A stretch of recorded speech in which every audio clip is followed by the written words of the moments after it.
Dr. Raymond Taylor, the Gospel of John is often called the most spiritual of the four Gospels. Readers praise its poetry, its symbolism, and its mystical tone. But if you strip away the theological polish and listen to the rhythm of its language, something older begins to surface. The text does not speak the language of philosophy. It speaks the language of water. From the first verse to the last, John reads less like theology and more like a manual of baptism, a liturgical handbook drawn from the river cults of the East. Every scene, every gesture, every conversation flows with the cadence of immersion. It is a Mandaean text, wet from beginning to end. The Mandaeans, heirs to the ancient Aramaic baptismal tradition, understand water as the living body of the divine. Their priests still begin every day with 3 immersions in running water, performed at dawn, accompanied by hymns that invoke the great life. Each dip carries its own meaning.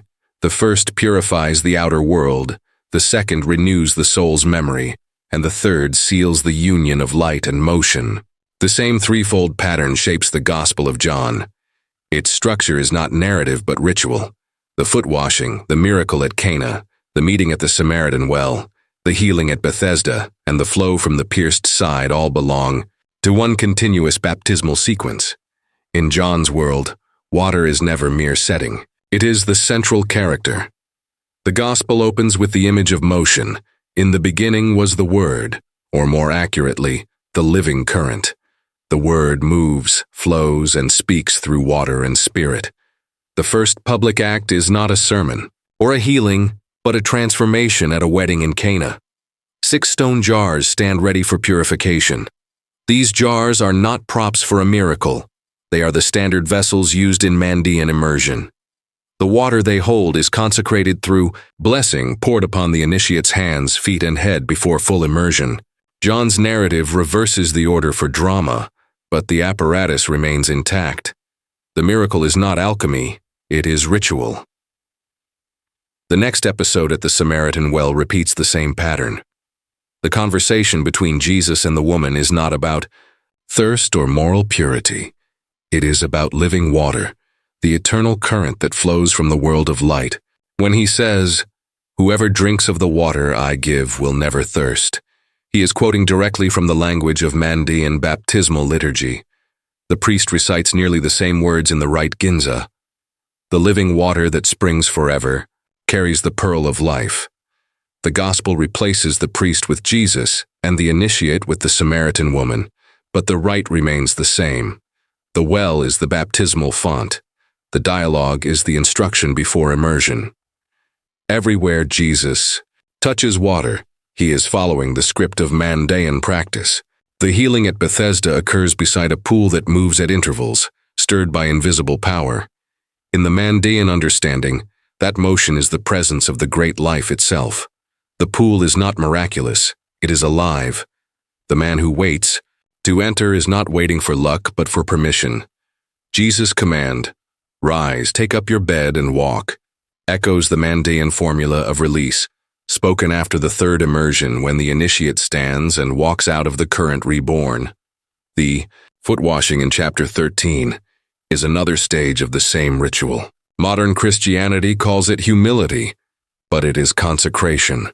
In Mandaean practice, the priest begins the immersion by washing the feet, then the knees, then the head. The Gospel preserves the first part of the rite. Jesus wraps himself in linen, pours water into a basin, and cleanses his disciples. When Peter protests, Jesus replies, "Unless I wash you, you have no share with me." The meaning is unmistakable. Without purification, there is no union with the current of life. The towel, the basin, and the sequence of action come straight from Mandaean ceremony. John kept the stage directions. The climax of the Gospel occurs not on the cross, but at the moment when blood and water flow from the pierced side. The detail is unnecessary to the story of death, but essential to the ritual logic of the book. It marks the release of the final current, the living river emerging from the vessel of flesh. The blood symbolizes the earth, the water, the light. Their union forms the eternal current that the initiate enters through baptism. This is the third immersion, the return to the source. The resurrection that follows is not a separate event. It is the awakening of the current itself. The figure of the beloved disciple serves as the witness of this continuity. He is never named, because he is not a person but a role. He is the eternal initiate, the one who remains in the water. In Mandaean tradition, the true disciple is always anonymous, for he represents the living community of the baptized. The text describes him as leaning close, as present at every stage as one who does not die. These are the attributes of the priesthood of light. His robe is always wet, his presence unending. The Gospel's final line, "This is the disciple," who testifies, is not a signature. It is a ritual affirmation. The witness is the river itself. To read John aloud in Aramaic is to hear the rhythm of immersion. The phrases move like waves. The repetitions of water and spirit echo the sound of the priest's invocation. It is not theology but recitation. The Greek translators preserved the structure but obscured the tone. What reads as metaphor in English was literal instruction in the original. Each scene corresponds to a step in the rite: purification, initiation, awakening, ascent. The Gospel is a liturgy disguised as biography. E.S. Drower, in The Secret Adam, a study of Nasoraean Gnosis, Clarendon Press, 1960, noted that the Mandaeans viewed their rituals as maps of cosmic process. The human act of immersion reflected the descent and return of the divine light. Joran Buckley expanded this insight, showing that Mandaean baptism is not symbolic cleansing, but direct participation in the flow of creation. The Mandaeans, Ancient Texts and Modern People, Oxford University Press, 2002. When read in this context, John's Gospel becomes a perfect mirror of that cosmology. Every drop of water in the text carries the same power as the river itself. The theology of the Church turned these living rites into metaphors of faith, but the original current remains visible beneath the surface. The Gospel's water never dries. The river keeps flowing from scene to scene, baptizing the text as it moves. The fisherman becomes priest, the miracle becomes immersion, the word becomes water.